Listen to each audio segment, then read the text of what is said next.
जीते रहो बेटे, जीते रहो। गीत कह रहा है, ये लो बेटे, ये लो। भैया की तरफ से पुरस्कार हमारे साहिल भाई के लिए। यही तो ढूंढ रहा लड़का। लड़का केला भटक रहा बेटा।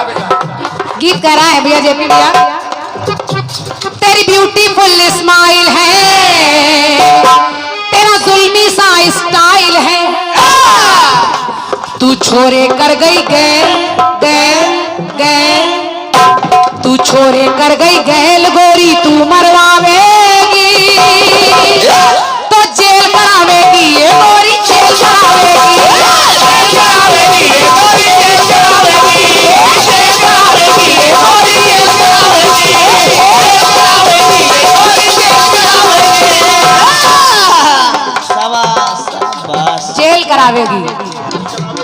अब हालांकि वो छोरी वो जाने, पुलिस प्रशासन के लोग बैठे खुद समझ जाएंगे, बैठे बैठे बैठे। ये काम हमारा नहीं है।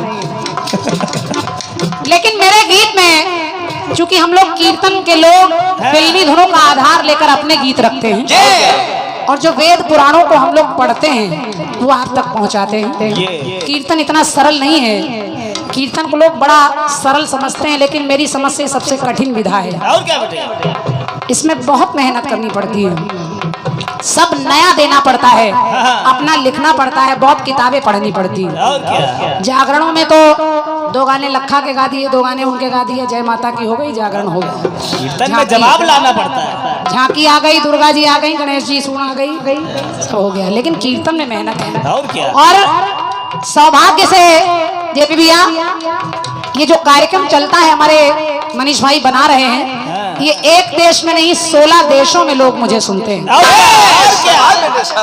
मुझे भी सुनते हैं, और जो कलाकार साथ में मेरे हैं उसको भी सुनते हैं, तो आपको भी सुनेंगे लोग। और क्या? इसलिए बहुत हिम्मत से काम लेना। सुनेंगे देखेंगे भी।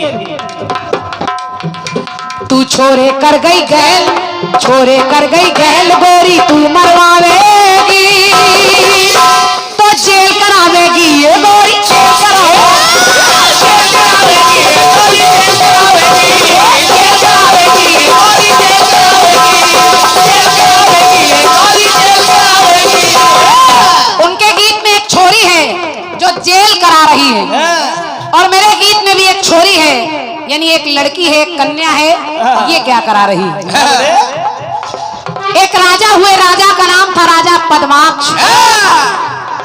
राजा पद्माक्ष के कोई पुत्र पुत्री नहीं है, संतान नहीं है।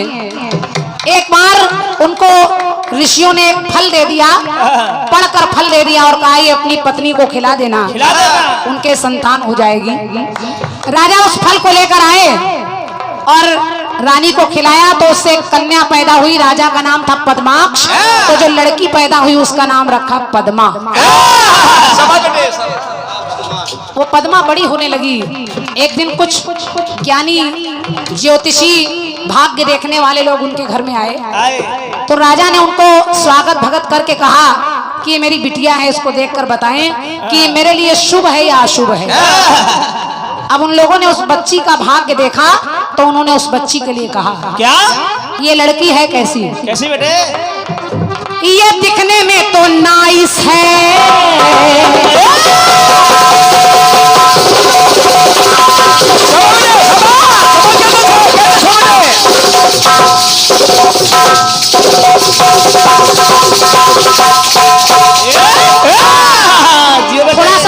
थोड़ा सा अंग्रेजी का भी प्रयोग है, क्योंकि कीर्तन में सब विधाएं चलती हैं बेटे। कहा ये लड़की नाइस माने अच्छी है, सुंदर है, ये दिखने में तो नाइस है, पर मेरी ये एडवाइस है, लेकिन मेरी एक सलाह है। और ये सलाह क्या है? क्या? ये दिखने में तो नाइस है, पर मेरी ये एडवाइस है कि ये लड़की आगे चल के ये बड़े बड़े वीरों को, अरे बड़े बड़े वीरों को आपस में लड़वावेगी, ये बड़े बड़े वीरों को आपस में लड़वावेगी, और राजा तुम्हारा ये नाश करावेगी, ये कन्या नाश करावेगी, नाश करावेगी, ये कन्या नाश करावेगी, नाश करावेगी, ये कन्या नाश करावेगी, नाश करावेगी, ये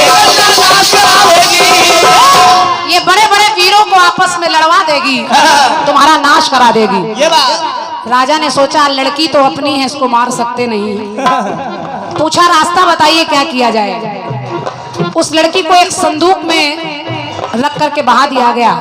लेकिन देखिए जेपी भैया गाने में कुछ है, वो लड़की बदल नहीं रही है, लड़की वही है। क्षमा करिए, संदूक में बाद में वहां पहुंची, पहले वही लड़की, आखिर वो दिन आया, बड़ी होने लगी।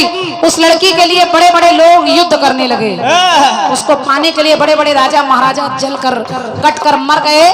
अंत में वो लड़की आखिरी में बची तो एक हवन कुंड जल रहा था, उसी में कूद कर वो भी मर गई।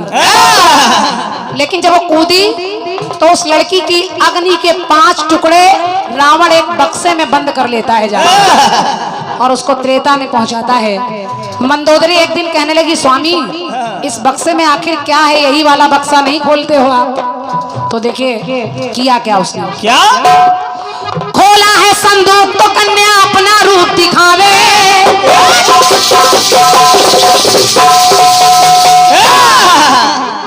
खोला है संदूक तो कन्या अपना रूप दिखावे और लग के सूरत मंदोदरी अंतर मन में घबरावे। मंदोदरी के कहने पर रावण ने वो बक्सा खोला जो अग्नि के 5 टुकड़े बक्से में रखे थे। वही आगे चलकर एक विशाल कन्या बड़ी सी निकल आई उस बक्से में से, और लड़की नहीं बदल रही है, वही पद्मा त्रेता में छाया सीता बनकर आई। और जब ये लड़की, इस लड़की को भी लोगों ने देखा और मंदोदरी ने देखा तो मंदोदरी कहने लगी, महाराज इसको छोड़ दो, क्योंकि ये लड़की राक्षस कुल के जलते, ये राक्षस कुल के जलते हुए दीपक बुझवावेगी। साधारण नहीं है कि ये राक्षस कुल के जलते हुए दीपक बुझवावेगी, तो नाश करावेगी लंका का, नाश करावेगी,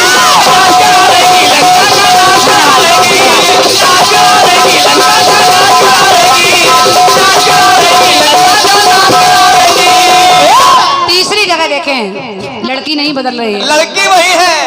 वही सतयुग में पद्मा, वही त्रेता में छाया सीता बनकर आई। और जब द्वापर आया तो वही छाया सीता भी अग्नि में कूदी, और फिर द्वापर में आई तो क्या बनी, क्या हवन कुंड से निकली कन्या जिसकी काया काली।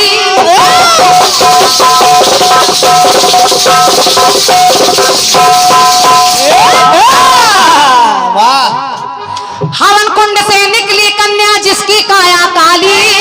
और ये लड़की कौन है? ये 5 पतियों की पत्नी कहलाई पांचाली।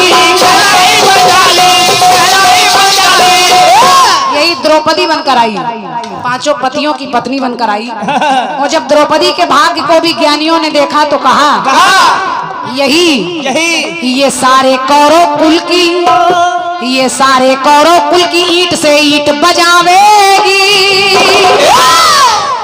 ये सारे कौरव कुल की ईंट से ईंट बजावेगी, तो नाश करावेगी ये कन्या, नाश करावेगी।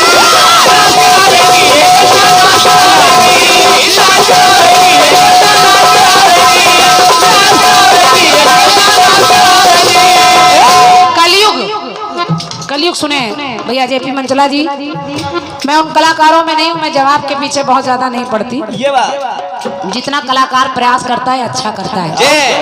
कोई कलाकार नहीं चाहता जवाब कमजोर हो, वो तो मंच पर है, बनने की बन जाए, ना बने कोई बात नहीं। और क्या आप भी करिए, हम भी कर रहे हैं। चौथे युग में देखें कन्या नहीं बदली, लड़की वही है, लड़की वही है। अब ये कलयुग में क्या बनकर आई, द्वापर की पांचाली।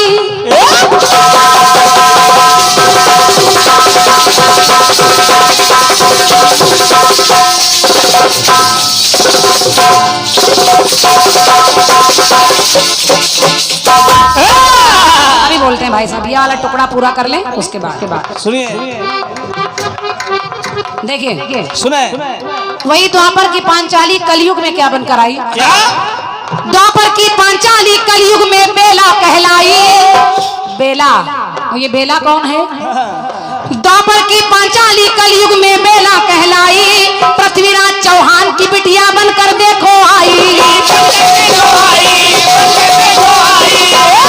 यही लड़की पृथ्वीराज चौहान की बिटिया बेला बनकर आई।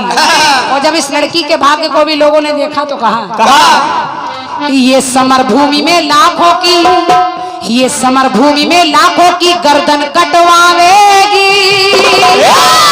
और उसी बेला के पीछे कितना बड़ा युद्ध हो गया।